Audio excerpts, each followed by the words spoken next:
Every lesson contains anywhere between 5 and say 13 to, I think the maximum is 16 sprints. Now, a sprint is really just a mini lesson. It is a way to divide instruction into manageable, discrete learning activities, learning lessons. Don't be overwhelmed when you look at an instructor guide before or open up a PowerPoint and you see the sprints. Don't assume that all the sprints take the same amount of time to implement. A sprint could be anywhere between 5 minutes long and 25 to 35 minutes long, depending on the type of sprint that it is.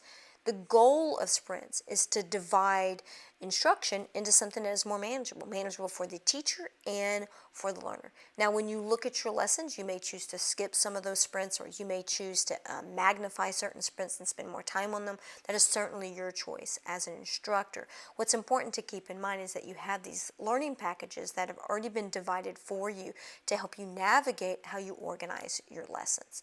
And then know that those sprints within a lesson are organized so that they follow a bell curve, if you will, of complexity, meaning that they start out with low complexity and then they get more difficult, and then slowly as you end the lesson, the activities move to review and rehearsal and those ritualistic closing routines that are less cognitively demanding. So those are things that you want to keep in mind when you're designing your lessons or picking out the sprints that you may use in a lesson if you're operating under a different time frame. So each lesson is divided into multiple sprints depending on what the focus of that lesson is.